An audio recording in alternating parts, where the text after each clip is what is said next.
আসসালামু আলাইকুম প্রিয় দর্শক, অন্য মঞ্চের আলোচনায় আপনাদের সকলকে আমন্ত্রণ জানাচ্ছি। আসসালামু আলাইকুম এবং আদাব। বাংলাদেশের রাজনৈতিক ইতিহাসে কি নতুন একটি অধ্যায়ের ইঙ্গিত দিলেন শেখ হাসিনা? সম্প্রতি প্রকাশিত একটি সাক্ষাৎকারে তিনি বলেছেন, I will return with my head held high. আমি মাথা উঁচু করেই দেশে ফিরব। এই যে দৃঢ় উচ্চারণ, এর ভিত্তি কোথায়?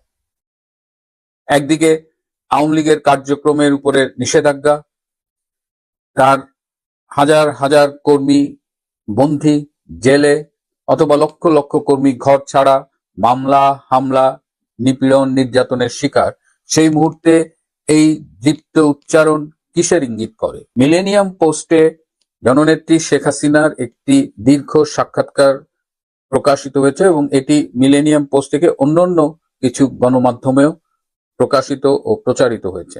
সেখানে আজকে যেহেতু 19শে মে, 1981 সালের 17ই মে তার ঐতিহাসিক প্রত্যাবর্তন ঘটেছিল, সুতরাং আজকে প্রাসঙ্গিকভাবেই তার আবার দেশে ফেরা নিয়েই এই সাক্ষাৎকারে অনেক আলোচনা হয়েছে। তিনি দৃঢ়তার সাথে বলেছেন তিনি ফিরবেন। কিন্তু কিসের ভিত্তিতে তিনি ফিরবেন, তিনি কবে ফিরবেন? আমি গত পরশুদিন 17ই মে একটি এপিসোডে বলেছিলাম যে তিনি এবছরের 2026 সালের ডিসেম্বরের মধ্যে ফিরবে অথবা 2027-এ ফিরবে। অনেকেই আমাকে বলেছেন কেন আমি 2027 বলব। এই প্রশ্নের কিন্তু চমৎকার একটা উত্তর দিয়েছেন বঙ্গবন্ধু কন্যা শেখ হাসিনা। তিনি বলেছেন তিনি কখন কবে ফিরবেন এক্ষেত্রে সময়টা গুরুত্বপূর্ণ নয়, বরং এক্ষেত্রে তার ফেরার পক্ষে একটি রাজনৈতিক বাস্তবতা গুরুত্বপূর্ণ। সুতরাং বাংলাদেশে তার প্রত্যাবর্তনের সপক্ষে একটি রাজনৈতিক বাস্তব পরিস্থিতি সৃষ্টি হলেই তিনি ফিরবেন। অনেকেই প্রশ্ন করেন যে আওয়ামী লীগ তাহলে কি করছে এই মুহূর্তে? অনেকেরই দেখলাম যে বেশ এই কেউ ক্ষোভের সাথে বলেন। সেই প্রশ্নের উত্তরও কিন্তু এই সাক্ষাৎকারে আছে। আওয়ামী লীগ এখন বাংলাদেশ থেকে হারিয়ে যাওয়া গণতন্ত্র পুনরুদ্ধারের সংগ্রামে লিপ্ত। বাংলাদেশ থেকে যে গণমাধ্যমের স্বাধীনতা, মত প্রকাশের স্বাধীনতা, বিচার বিভাগের স্বাধীনতা সবকিছু হারিয়ে গেছে, সবকিছুকে ফিরিয়ে আনার সংগ্রামে আওয়ামী লীগ লিপ্ত। এর বাইরেও আওয়ামী লীগ রাজনৈতিকভাবে সংগঠিত হচ্ছে, আওয়ামী লীগ আন্তর্জাতিকভাবে তাদের যোগাযোগ বাড়াচ্ছে। সুতরাং যারা বলেন আওয়ামী লীগ কি করছে, তাদের জন্য এই প্রশ্নের জবাবটি এর মধ্যেই রয়েছে। তিনি এই সাক্ষাৎকারে বারবার 1981 সালের 17ই মের কাছে ফিরে গেছেন, তিনি ইতিহাসের কাছে ফিরে গেছেন। তিনি বলেছেন যে বর্তমানে যে প্রতিকূল পরিস্থিতির মধ্য দিয়ে আওয়ামী লীগ যাচ্ছে, তিনি আছেন এর চেয়েও কঠিনতর প্রতিকূল পরিস্থিতির মধ্য দিয়ে তিনি অতীতে গিয়েছেন। সুতরাং এই রকম পরিস্থিতির মধ্য দিয়ে যাবার অভিজ্ঞতা তার রয়েছে। 1981 সালের 17ই মে যখন তিনি বাংলাদেশে ফেরেন, তখনও তার জীবনের প্রতি হুমকি ছিল, তাকে হত্যার হুমকি দেওয়া হয়েছে।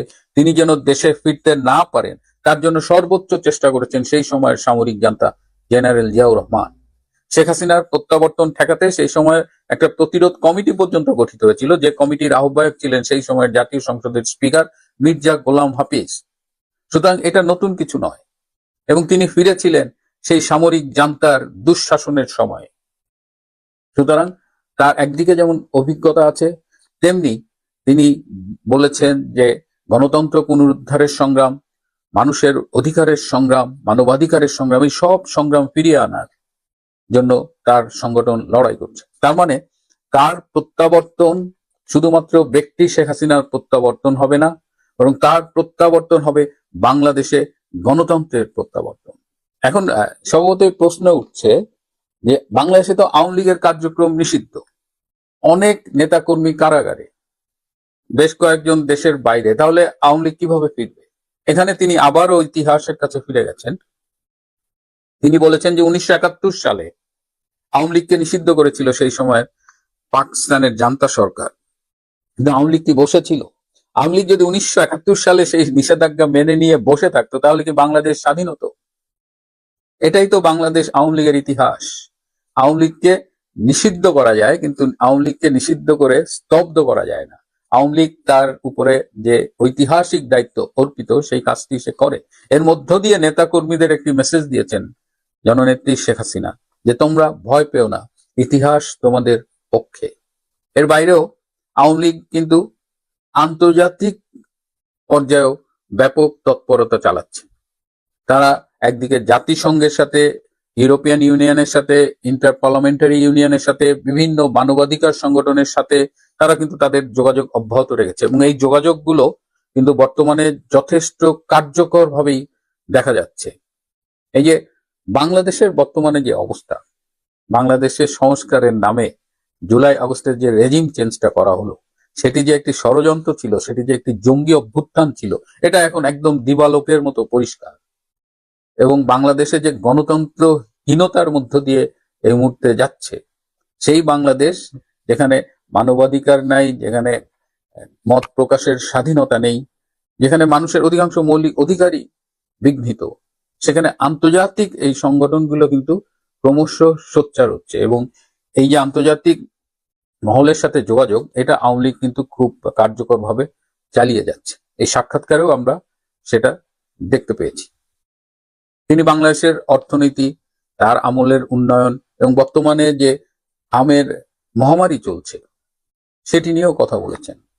তার আমলে যে অর্থনৈতিক অর্জন এবং বর্তমানে যে এই হাম 2026 সালের মধ্যে বাংলাদেশকে হাম মুক্ত ঘোষণা করার একটা চেষ্টা চলছিল শেখ হাসিনা সরকারের আমলে, কিন্তু আজকে আমরা দেখছি প্রায় 500-র মতো শিশু অলরেডি মারা গেছে, হাজার হাজার শিশু মৃত্যুর সাথে লড়াই করছে। তার মধ্যে অসংখ্য আইসিইউতে আছে এবং আইসিইউ বেড না পেয়ে তারা মানে একটা বিধিকিস্ত্রী অবস্থা বাংলাদেশে।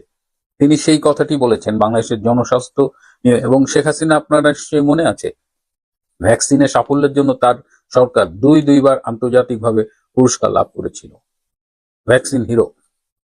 সেই কথাটি তিনি খুব ভালোভাবে এই সাক্ষাৎকারে তুলে এনেছেন। এই সাক্ষাৎকারে তিনি খুব স্পষ্ট করেই বলেছেন যে তিনি জনগণের উপরে আস্থাশীল, এবং এটা সবসময় আমরা দেখেছি শেখ হাসিনা দিনের শেষে জনগণেরই নেত্রী।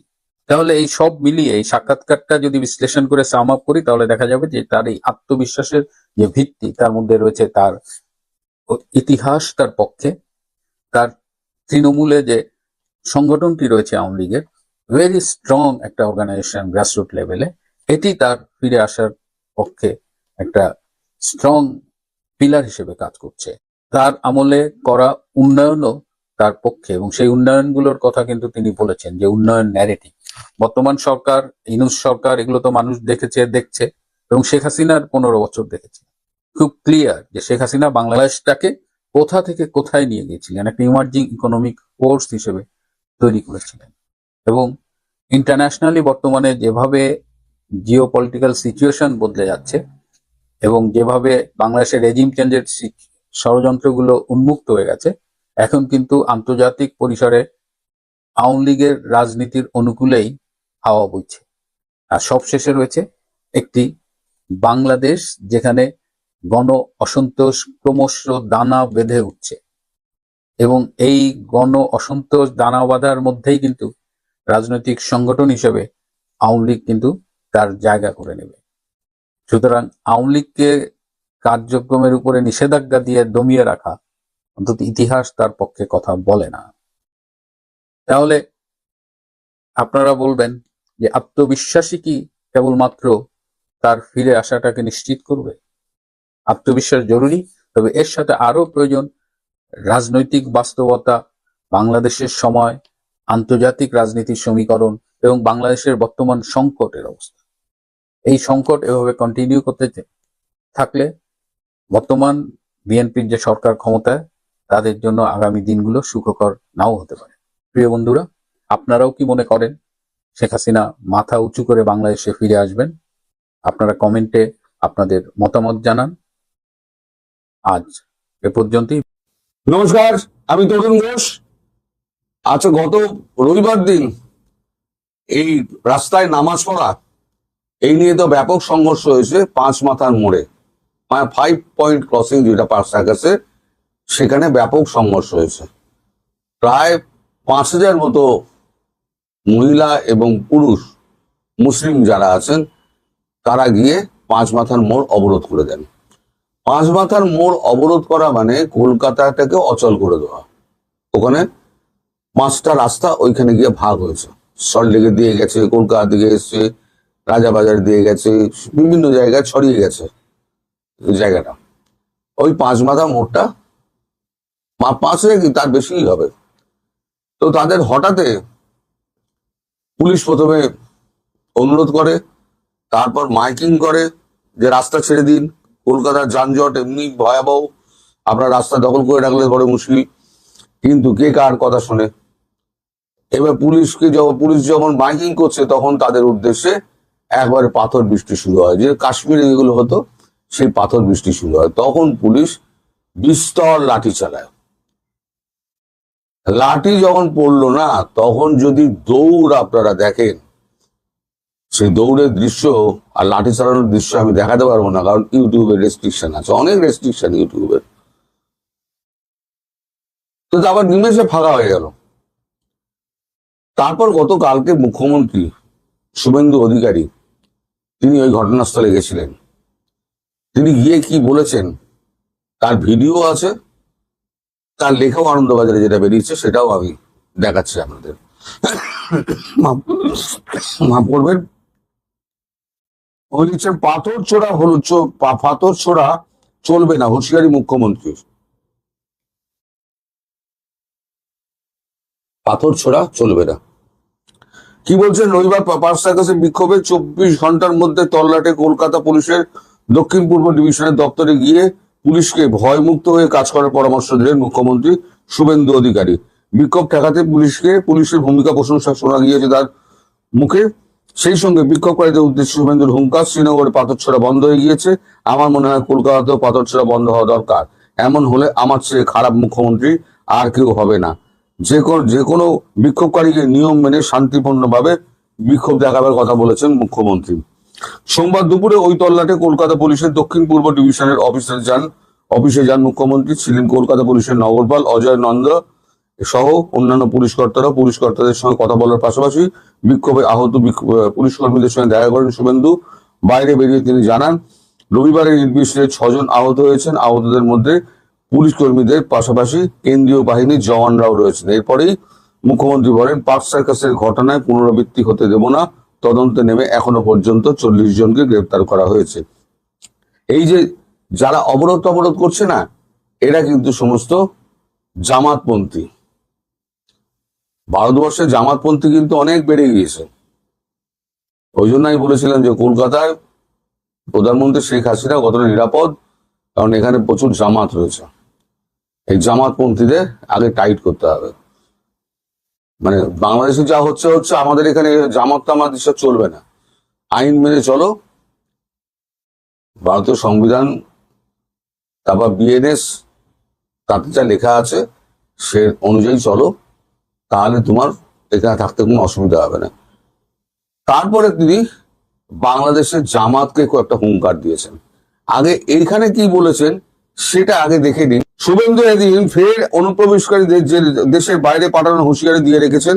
তার দাবি, দেশকে সুরক্ষিত রাখার কাজ বিজেপি সরকার করবে।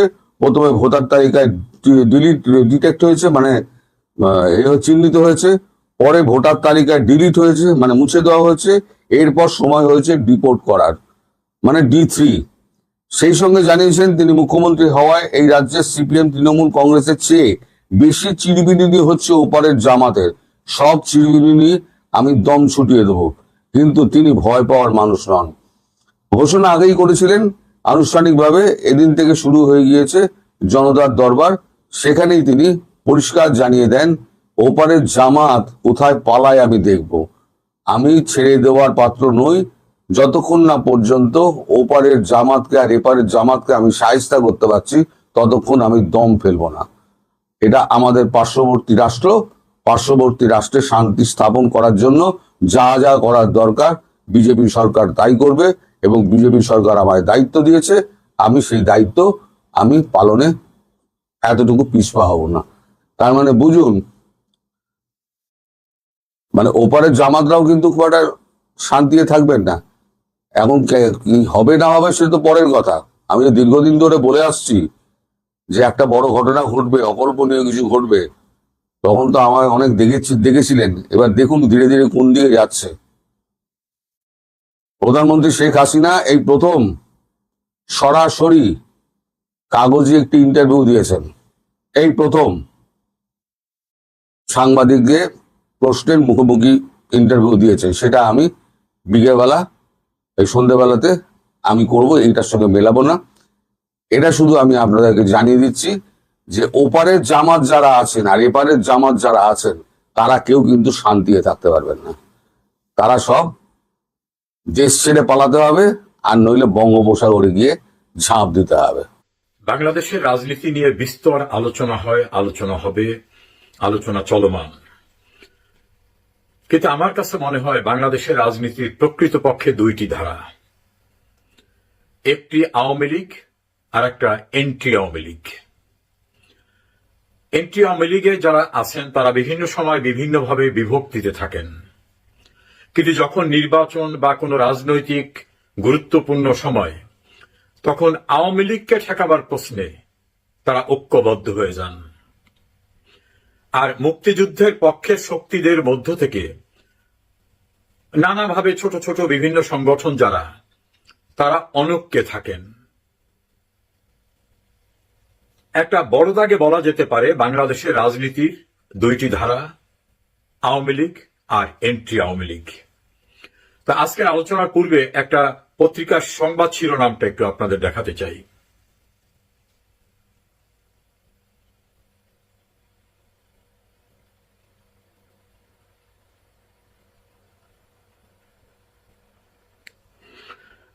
মুক্তিযুদ্ধের ইতিহাসের গুরুত্বপূর্ণ অংশ জাদুঘর থেকে অপসারণ। 52, 71, 24 এটাকে বিন্যাস করে বলছে জাতীয় জাদুঘরের সংগ্রহশালায় 93,000-এর বেশি নিদর্শন, স্থান সংকটে ভবনের 46টি গ্যালারিতে প্রদর্শন করা সম্ভব হচ্ছে না, প্রায় 5%, ইত্যাদি ইত্যাদি।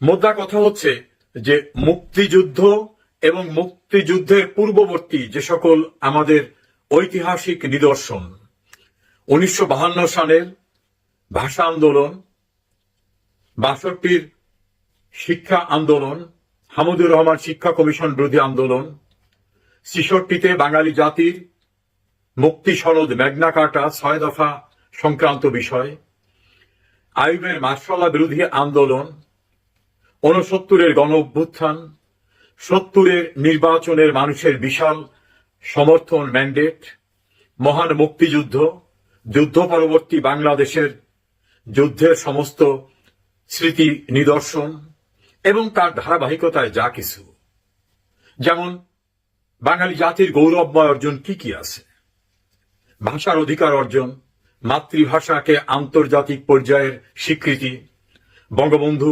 সর্বকালের সর্বশ্রেষ্ঠ বাঙালি হিসাবে বিবিসির সার্ভে প্রমাণিত হওয়া, কবিগুরু রবীন্দ্রনাথ, বিদ্রোহী কবি কাজী নজরুল ইসলাম, জীবনানন্দ দাশ, পল্লী কবি জসিমউদ্দিন সহ আমাদের সামগ্রিকভাবে বাঙালির যে নিজস্ব সংস্কৃতি, কৃষ্টি, ইতিহাস, ঐতিহ্য, এই সব কিছুর প্রতি তাদের ক্ষোভ। কাদের ক্ষোভ? যারা এই স্বাধীন বাংলাদেশ চাননি, যারা 71-এ আমাদের পরাধীনতার শৃঙ্খল ভাঙার যুদ্ধের পক্ষে ছিলেন না, যারা বিশ্বের বুকে লাল সবুজের পতাকা দেখতে চাননি, পাকিস্তানি পতাকা দেখতে চেয়েছেন, যারা আমার সোনার বাংলা আমি তোমায় ভালোবাসি এই জাতীয় সঙ্গীতে যাদের ভয়ঙ্কর ভাবে ভয়, মুক্তিযুদ্ধের সবচেয়ে প্রাণ সঞ্জীবনী স্লোগান জয় বাংলা যাদের আতঙ্ক, বঙ্গবন্ধুতে যাদের আতঙ্ক, বাঙালি জাতির সমস্ত আন্দোলন সংগ্রামের সূতিকাগার ধানমন্ডি 32 নম্বর সড়কের বঙ্গবন্ধু ভবনে যাদের আতঙ্ক, যারা বঙ্গবন্ধুর উত্তরসূরিদের ব্যাপারে আতঙ্কিত, যারা আওয়ামী লীগের ব্যাপারে আতঙ্কিত, যারা অসাম্প্রদায়িকতায় মুক্তিযুদ্ধের চেতনার বিষয়ে আতঙ্কিত, তারা চায় আবার ফিরে আসুক তাদের পেয়ারে পাকিস্তান, তারা চায় আবার ফিরে আসুক সাম্প্রদায়িক রাষ্ট্র ব্যবস্থা, তারা চায় আবার বাংলাদেশ গোলামির জিঞ্জিরে আবদ্ধ হোক, সেটা পাকিস্তানের হোক বা আমেরিকার হোক। তারা চায় বাংলাদেশকে একটি দাসত্বের নাম মাত্র থাকবে বাংলাদেশ, কিন্তু কার্যত হবে আফগানিস্তান অথবা পাকিস্তানের মতো একটি রাষ্ট্রে পরিণত করতে চায়। তারা বীর শ্রেষ্ঠদের মুরাল ভেঙে দেয়, তারা বঙ্গবন্ধুর মুরাল ভেঙে দেয়, তারা মুক্তিযুদ্ধ জাদুঘরকে ধ্বংস করে দেয়, তারা জাতীয় জাদুঘর থেকে সমস্ত মুক্তিযুদ্ধের স্মৃতি মুছে দেয়। তারা বাঙালি জাতির ইতিহাসের বর্ণাঢ্যময় সমস্ত অতীতের যে রেকর্ড, সেই রেকর্ড সংরক্ষিত থাকা বঙ্গবন্ধু ভবনকে গুড়িয়ে নিঃশেষ করে দেয়। তারা চায় মুক্তিযুদ্ধের অর্জনের কোনো চিহ্ন যেন কোথাও না থাকে। কিন্তু এই নির্বোধেরা জানে না, মুক্তিযুদ্ধের মধ্য থেকে অর্জিত বাংলাদেশের অবিচ্ছেদ্য সত্তা হচ্ছে বঙ্গবন্ধু, বাংলাদেশ। মুক্তিযুদ্ধের চেতনা বঙ্গবন্ধুর দর্শন। যতদিন বাংলাদেশ নামক ভূখণ্ড থাকবে ততদিন এটাকে মুছে ফেলা যাবে না। ব্যক্তি মুজিব চিরদিন বেঁচে থাকতো না, তাকে হত্যা না করলেও তিনি চিরদিন থাকতেন না। কিন্তু মুজিব আদর্শ এটা একটি দর্শনে পরিণত হয়েছে, এটা একটি বিশ্বাস, এটা একটি ভালোবাসা, এটা একটি আদর্শ, এটা একটা অনুভূতি, এবং তার কর্মময় জীবন হয়েছে একটা ইনস্টিটিউশন। শত চেষ্টা করেও বাংলাদেশ নামক ভূখণ্ডের সঙ্গে বঙ্গবন্ধুর অবিচ্ছেদ্য সত্তা, মুক্তিযুদ্ধের চেতনা, এটাকে কখনো বিভাজন করা যাবে না। বাংলাদেশ, বঙ্গবন্ধু পারস্পরিক সত্তা, অনন্তকাল ধরে টিকে থাকবে এই সত্তা। এই সত্তার বহিঃপ্রকাশ স্বাধীন সার্বভৌমত্ব, এই সত্তার বহিঃপ্রকাশ বিশ্বের মানচিত্রে লাল সবুজের পতাকা। এই পতাকা উড্ডীন থাকবে, আমার সোনার বাংলা, আমি তোমায় ভালোবাসি। যখনই বেজে উঠবে সেই আবেগ আপ্লুত শব্দগুলির ভিতরে, সুরের ভিতরে প্রতিচ্ছবি ভেসে উঠবে মুক্তিযুদ্ধের ৩০ লক্ষ শহীদের আত্মদান, ২ লক্ষ মামুনের সম্ভ্রম বিকিয়ে দেওয়া, বঙ্গবন্ধুর আরাধ্য সাধনা, তার রক্তাক্ত দেহ। এটা বিনাশ করা যায় না, কখনো বিনাশ হয় না। বঙ্গবন্ধু অবিনাশী সত্তা, মুক্তিযুদ্ধ অবিনাশী সত্তা, বাংলাদেশ